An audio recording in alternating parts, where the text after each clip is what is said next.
بسم اللہ الرحمن الرحیم۔ عزیز طلبہ و طالبات اور تمام سامعین کرام کو میری طرف سے السلام علیکم۔ آج جس موضوع کا انتخاب کیا ہے سیکنڈ ایئر اردو لازمی کا ایک افسانہ ہے چور، جس کے مصنف کا نام اشفاق احمد ہے۔ اس میں ہم مکمل خلاصہ پڑھیں گے جو کہ بورڈ کے پیپر میں آتا ہے، اور مصنف کا حوالہ اور تعارف وغیرہ بھی پڑھیں گے۔ چور سفر مینا سے ماخوذ ہے۔ تعارف مصنف اور حوالے مصنف۔ اشفاق احمد 1925 میں پیدا ہوئے ہیں اور 2004 میں ان کا انتقال ہوا ہے۔ ان کا ایک افسانہ چور ہمارے درسی کتاب میں شامل ہے، جو کہ سفر مینا سے ماخوذ ہے۔ اور اشفاق احمد جو ہے دور حاضر کے ڈرامہ نویس، افسانہ نگار اور دانشور ہیں۔ قیام پاکستان کے بعد تقریباً تمام افسانہ نگار ترقی پسند تحریک سے متاثر ہوئے، لیکن اشفاق احمد کا تعلق اس گروہ سے تھا جو ترقی پسند رجحانات کے اظہار میں اعتدال کو پسند کرتے تھے۔ آپ نے افسانے کو اپنے انداز سے ایسے راستے پر گامزن کیا جس نے پڑھنے والوں کو بہت متاثر کیا۔ افسانہ چور آپ کی کتاب سفر مینا سے لیا گیا ہے۔ اشفاق احمد کی تصانیف بندہ زمانہ، داستان گو، زاویہ، ایک محبت، 100 افسانے بہت ہی مشہور ہے، من چلے کا سودا۔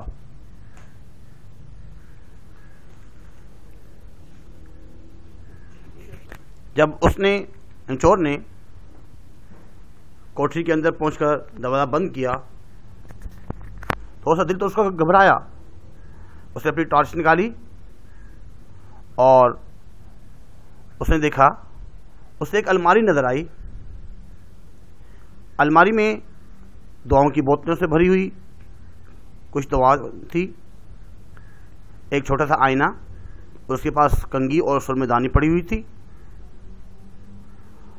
اور جب اس نے دیکھا مزید، اسے ایک چھوٹا سا صندوق سا نظر آیا لکڑی کا۔ اس میں تلے دانی میں اون بھی ہے، اون کا ایک گچھا ہے، کانچ کی چوڑیاں، اور اس کے علاوہ بجلی کا بل اور بالوں میں لگانے والی پنیں۔ اس کے علاوہ اور کچھ نظر نہ آیا۔ اس نے ادھر ادھر دیکھا تو اسے ایک لفافہ نظر آیا۔ وہ کافی مسرور ہوا، اس نے اس کو دھولا کیا اور وہاں سے اٹھایا اور چل پڑا۔ جب گھر سے نکلا تو کہیں دور اسے کتے کی بھونکنے کی آواز آئی۔ اس نے اپنی رفتار تیز کر دی، دل ہی دل میں سیٹیں بجا رہا تھا کہ اچانک اسے سرمئی اندھیرے میں سڑک کے آخری کنارے پر جن دکھائی دیا، اور اس کا سر آسمان میں تھا اور ٹانگیں زمین پر۔ چور کے قدم وہیں رکے اور جن آہستہ آہستہ اس کی طرف بڑھ رہا تھا۔ اس کا خون سوکھا جا رہا تھا، رگوں میں خشک ہو رہا تھا، اور اپنے آپ کو اس بلا سے محفوظ رکھنے کے لیے اس نے سورۃ الناس کی تلاوت کی۔ جن بتیسی سے نکال کر زور سے ہنسا۔ نارنجی رنگ کا ایک شعلہ لپکا اور 2 مضبوط کھمبوں پر وابڈا کے ٹرانسفارم کا فیوز اڑ گیا۔ اس کے بعد چور جب اپنی کوٹری میں پہنچا، لالٹین جلائی، لفافہ کھولا تو اس کو